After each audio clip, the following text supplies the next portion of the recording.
¿Debemos darle a los ciudadanos unas dosis de libertad? ¿Debemos considerar acaso que una persona mayor de edad, ciudadano de un país que puede votar, que puede tomar decisiones, tiene también la capacidad de decidir qué sustancias consumir? Este es uno de los temas fundamentales que se están discutiendo en México, en América Latina y en todo el mundo.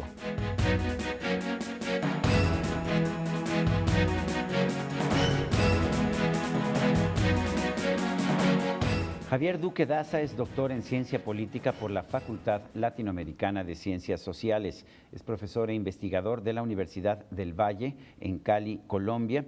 Y bueno, ha obtenido el tercer lugar en el concurso de ensayo Caminos de la Libertad. Su ensayo se llama Dosis de Libertad. Javier Duque Daza, gracias por estar con nosotros en la entrevista. Dosis de Libertad, estás tocando un tema que llega a mucha gente y que es uno de los principales debates que hay en las sociedades latinoamericanas contemporáneas. ¿Debemos permitir ciertas dosis de libertad en el uso de sustancias que actualmente están prohibidas, cuando sabemos que estas sustancias son también dañinas? En primer lugar, gracias por estar con nosotros. Bueno, mucho gusto. Sí, yo creo que se trata de un poco de respetar el principio de autonomía individual. Y yo creo que las personas tienen derecho a decidir qué usan, qué se ponen, qué consumen, incluidos drogas alucinógenas. Entonces pienso que debe haber libertad. Hay suficientes motivos para pensar que las personas deben decidir por sí mismas qué es lo que desean en su vida. Y yo creo que el Estado y la sociedad no puede entrometerse en la vida íntima y privada de las personas. ¿Qué dices a la gente que en un momento determinado afirma que el Estado tiene una obligación moral de impedir que alguien se haga daño a sí mismo consumiendo una sustancia que todos sabemos puede ser dañina? No, el Estado no tiene esa potestad. En este sentido yo soy muy partidario del Estado mínimo. Menos es mejor. ¿En qué sentido? El Estado no debe entrometerse en la vida íntima y privada. Si la persona se está haciendo daño a sí misma con el consumo de ciertas sustancias, el Estado no puede entrometerse allí, porque habría que pensar lo mismo cuando una persona consume grasas, por ejemplo, que le están afectando su organismo, incluso lo puede conducir a la muerte. Entonces habría que concederle también espacio al Estado para que intervenga en las dietas de las personas. Y yo creo que no, hay que establecer una barrera al Estado para que no se entrometa en la vida íntima y privada. Eso hace parte del fuero personal. En muchos países latinoamericanos hay, de hecho, en la legislación, la facultad de que una persona pueda tener posesión de cantidades muy pequeñas de drogas. Por ejemplo, en el caso de México son 5 gramos de marihuana y 1 gramo, me parece, de cocaína. ¿Qué tan bien o qué tan mal funcionan esas dosis mínimas? Pues varían en algunos casos. O más bien dosis máximas, para ser más precisos. Sí. En Colombia son 20 gramos de marihuana y 1 gramo de cocaína y otras sustancias, ¿no? En otros países las cantidades suben un poco o bajan un poco. El punto central es que sea de uso y de posesión única y personal, ¿no? Que no sea para comercializarse o para hacer de ello negocio. Yo creo que debe permitirse. Ahora, yo creo que hay diferencias entre las drogas blandas y las duras, ¿no? Yo soy partidario, como lo planteo en el ensayo, que debe haber como una moderación libertaria, ¿no? Debe irse gradualmente despenalizando y descriminalizando. No puede considerarse un individuo criminal por consumir cocaína o marihuana. Y además ningún Estado tendría la capacidad para poner presos a los marihuaneros, digamos, o poner presos a todo el que decida hacerse un pase de cocaína, ¿no?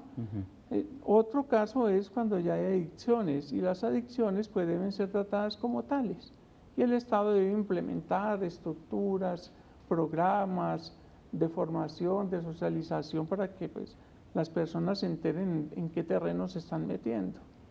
Si el Estado no tiene la facultad de meterse en la decisión de un individuo de utilizar drogas suaves, ¿por qué tendría la facultad de entrometerse en la decisión del individuo de utilizar drogas duras, drogas como, no sé, la heroína, que por supuesto que producen más daño, pero también no sería una decisión autónoma del individuo? Sí, lo que yo planteo es que de todas formas las sociedades no están tan preparadas para dar un salto del prohibicionismo a la libertad absoluta. Por eso planteo que una buena estrategia puede ser gradualmente irla descriminalizando. Entonces empezar con la blanda, que es la marihuana, que ya además está muy extendida en Estados Unidos, en América Latina, en Uruguay, en México, en Colombia, en Argentina, de hecho ya está descriminalizada. Gradualmente yo creo que el mismo tratamiento cabe para la cocaína y la morfina. Está dentro de la órbita de decisión del individuo. Y yo creo que con campañas suficientes de prevención, con el hecho de que no se consuma en ámbitos donde hayan niños, por ejemplo, porque una cosa es el consumo libre, pero otra cosa es el consumo público. Y yo creo que hay una distancia importante, pero yo creo que debe descriminalizarse el consumo de todas. Javier, ¿ha habido un cambio de la actitud de las sociedades en Colombia, en México, en otros lugares de Latinoamérica ante el uso, el consumo de las drogas? Sí, yo creo que hay más tolerancia, hay más liberalidad, digamos, ¿no? Yo creo que se está regresando a lo que ocurría hace 100 años, que no estaba criminalizada. Entonces, si hace 100 años era de libre consumo, 100 años después estamos discutiendo lo mismo.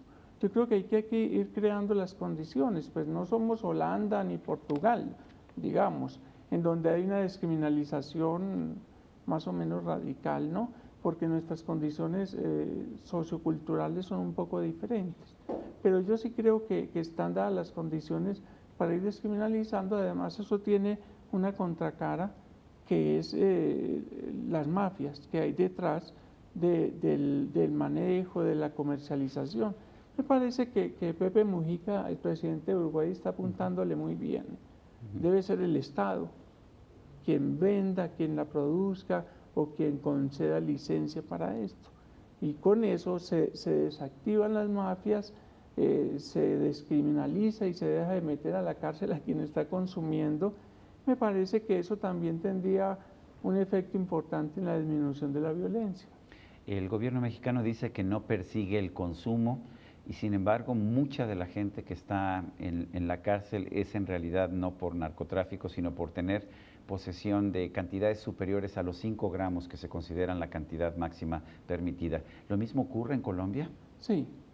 En Colombia, aunque desde el 94 se despenalizó, pero es la despenalización de 1 gramo del porte personal, pero hay algo que se ha generalizado que se llama el microtráfico, ¿no?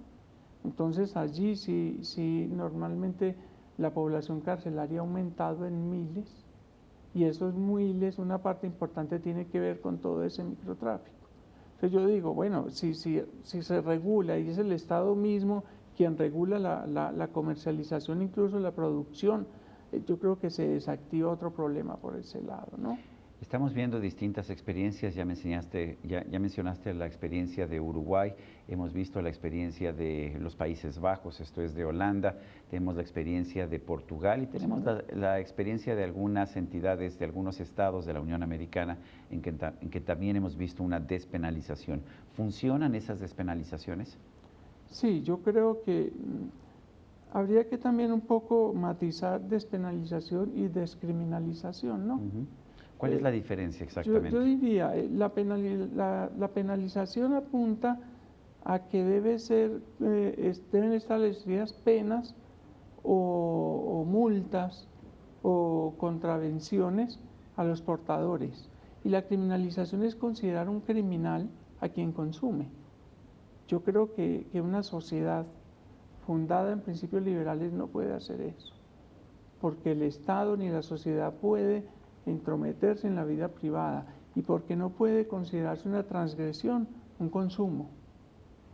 De hecho, como te decía ahora, hace más daño consumir chicharrón, por ejemplo, o grasas saturadas. Bueno, tenemos el caso del tabaco, tenemos el caso del alcohol, en el caso del alcohol hay un número mucho mayor de muertes que las que se producen por el uso de drogas. sobre todo si hacemos a un lado la violencia que surge del tráfico de drogas. ¿Por qué vemos a una sociedad que sí está dispuesta a castigar drogas como la marihuana o como la cocaína, pero que mantiene la libertad para el consumo del alcohol o del tabaco? Yo creo que pues, hay también una dimensión histórica importante allí, ¿no? Creo que en nuestras sociedades el consumo de licor de todas formas tiene siglos de usos, ¿no? Entonces, milenios. Milenios, en realidad claro, encontramos el vino, lo encontramos en la Biblia antes incluso de, bueno, hace 4.000, 5.000 años. Y en nuestras sociedades tienen, por lo menos, pues los precolombinos tenían chichas y bueno, y eso, el consumo es un consumo socialmente aceptado, igual con el tabaco. Son más socialmente aceptados, pero es porque también hay los medios y se ha creado una aureola de moralización en contra del uso de ciertos productos. Además, durante una época se asoció mucho, en los 60s, se asoció mucho a ciertas tendencias contraculturales, ¿no? Entonces, se le cargó la mano, digamos, se le cargó la mano en términos morales, sin justificación alguna. Yo creo que hace más daño el licor que la marihuana. Y el tabaco, hay personas que se fuman 3 cajetillas diarias de cigarrillos y además están contaminando y están haciendo de sus personas allegadas un consumo pasivo. Eso tiene efectos en cáncer, por ejemplo, en enfermedades. Entonces yo creo que es un poco la moralización que se ha establecido contra ciertas sustancias que han sido consumidas por grupos particulares. ¿Qué consideras del argumento de que si se legaliza la droga o cualquier tipo de cantidad de droga, veríamos un mucho mayor consumo? No, los casos históricos europeos indican lo contrario. Y por otra parte, ahora se consigue en cualquier parte. Es decir, en cualquier país latinoamericano, quien quiera consumir coca o marihuana la encuentra en 2 calles. Entonces, si eso está ocurriendo, pues me parece que lo lógico es descriminalizarla y legalizarla. Y además se puede hacer, como está ocurriendo ya con el cigarrillo, que tiene un 25, un 30% de impuestos, ponerle un impuesto muy alto, de tal manera que el acceso a ello pues implique ciertas restricciones y además un recurso para el Estado mismo. O no sé si estemos esperando que, por ejemplo, Estados Unidos se decida a legalizarla en completo y nos la empiece a exportar, como puede ocurrir, me parece, en California está ocurriendo, ¿no? Entonces yo creo que ahí también hay una relación de poderes internacionales, ¿no? En general, los expresidentes latinoamericanos, muchos académicos, intelectuales, están impulsando esa despenalización y descriminalización y encuentran en Estados Unidos el principal opositor. De hecho, tiene una posición de veto, ¿no? Javier Duque Daza, autor de Dosis de Libertad. Yo quiero agradecerte el haber conversado con nosotros. Muy amable, muchas gracias por invitarme. Y a usted, amigo televidente, que hace posible este programa, se lo agradezco también. Esto es todo por hoy, pero no se lo olvide. Nos vemos la próxima.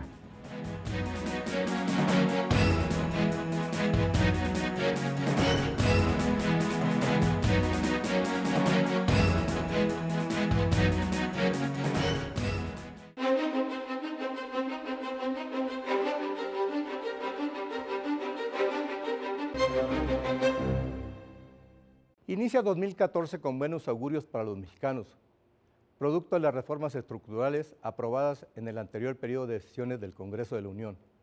Aunque el gobierno de Enrique Peña Nieto tendrá que establecer una estrategia de comunicación que evite crear falsas expectativas. Tiene que ser claro, sobre todo en lo que se refiere a la reforma energética, cuyos beneficios, habrá que recalcar, no deben esperarse de inmediato, sino en el mediano y largo plazos. No habrá baja en las tarifas eléctricas y gas, cuando menos en 4 años. La transparencia es indispensable para no caer en la desilusión.